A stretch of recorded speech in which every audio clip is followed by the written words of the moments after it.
एक चोर था गोवर्धन डाकू, बहुत नामी डाकू था। बिल्कुल सरल उदाहरण में तुम्हें बताया है।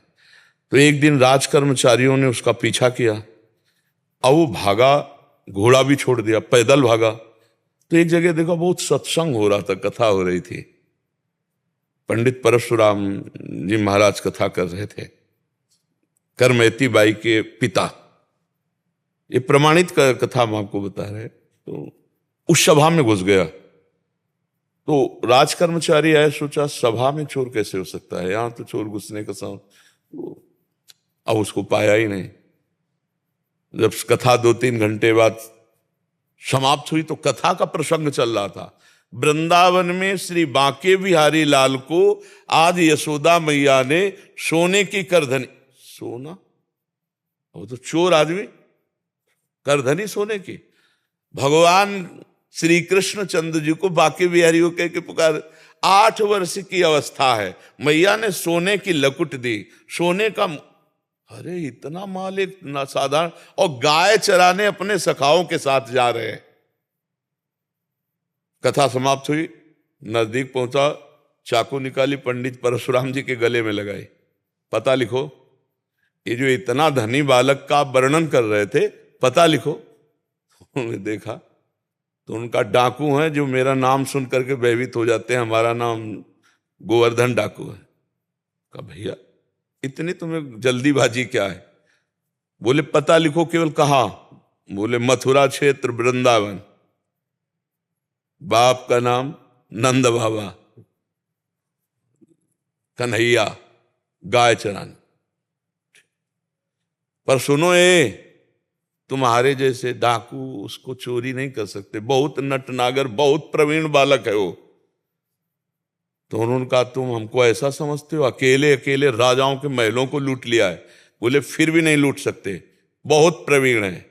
तो उनका कसम खाता हूं, जब तक उसे लूट नहीं लूंगा तब तक पानी नहीं पीऊंगा। परशुराम जी ने सोचा भगवान की अपार कृपा इसके ऊपर, पता नहीं क्या लीला होने वाली इसके ऊपर। उन्होंने कहा सुनो, हमारी तरफ से माखन मिश्री ले लो, जब तुम्हारा बस ना चले तब माखन मिश्री उसे खवा देना। हाँ ये बात भी ठीक है, बच्चा है, फुसला के काम चल जाए तो मारना काहे को पड़ेगा। माखन मिश्री फेंट में बांधी और कहा कसम खाता हूं जब तक उसे लूट नहीं लूंगा तब तक मैं पानी नहीं पीऊंगा। पर नाम क्या बताया तुमने? इतना बड़ा नाम तो। बोले श्याम सुंदर। श्याम सुंदर, श्याम सुंदर, वृंदावन, गाय चराना, श्याम सुंदर। अब भगवान का चिंतन बनने लगा। देखो चिंतन बनने लगा। अब वो पैदल चल करके आया। अब एकांत में जहां गाय चरते तो पूछते श्याम सुंदर की गौएं कौन है? बोले सबे हैं, ये ब्रजमंडल है, हर गौशाला भगवान के नाम की है। नहीं, बोले वो जो यशोदा मैया ने श्रृंगार करके चराने में, बोले वो तो कथा में लिखा है, प्रगट में थोड़ी अब रह गया। अरे बोले नहीं, पंडित जी झूठ नहीं बोल सकते। हम लोग चोर डाकू झूठ बोल सकते हैं, पंडित थोड़ी झूठ बोल सकते हैं। भगवान तो है ना, वो अपने भगवान को तो श्याम सुंदर है ना। अब एकांत में विकल हो गया और कहा अगर कोई ईश्वर है तो मुझे श्याम सुंदर से मिला दे, क्योंकि मैंने कसम खाया है बिना लूटे पानी नहीं पिएंगे। इतने में आवाज आई एक ग्वारिया पर, ए श्याम सुंदर तुम्हारी गाय इधर जा रही। अरे दौड़ा उधर, देखा कमर में हाथ रखे, न जाने कौन से गुण पर दयाली दिली जाते हैं, पीतांबर की फेट, वैसे ही श्रृंगार जैसा पंडित जी ने वर्णन किया था। श्याम सुंदर, कमल नयन, मोर मुकुट और करधनी और लकुट। उसने हर चाकू निकाली, हर सखा को, और वो सब सखा दिव्य, वो गायें दिव्य भगवान ने प्रकट की थी। सब सखाओं का भाग जाओ नहीं मार डालेंगे। भगवान ने इशारा किया कि जाओ इसको हमें एकांत में निहाल करना है। बोले हाँ बोल रहे। बोले तू डरता ले क्या? बोले अब काल से भी नहीं डरते, तेरे से क्या डरना है। बोले मेरा नाम नहीं सुना होगा इसलिए तू डरेगा। अब ये मेरा नाम गोवर्धन डाकू, तो गोवर्धन ही तो नाम है ना, मेरा नाम गोवर्धन धारी है। भगवान उससे जब वार्ता कर रहे हैं तो उसका जीवत्व तो नष्ट हो रहा है, अज्ञान नष्ट हो रहा है। उन्होंने देखा बड़ा प्रवीण पंडित जी कह रहे थे माखन मिश्री खवा के काम कर ले। बोले सुनो,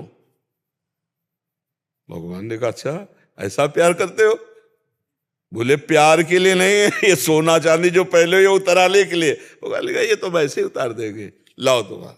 माखन मिश्री खाई और कहा थोड़ा तुम खाओ, और जे भी भगवान ने चखाया उसे भगवत अज्ञान हो गया। अब भगवान को साष्टांग दंड, प्रभु प्रभु।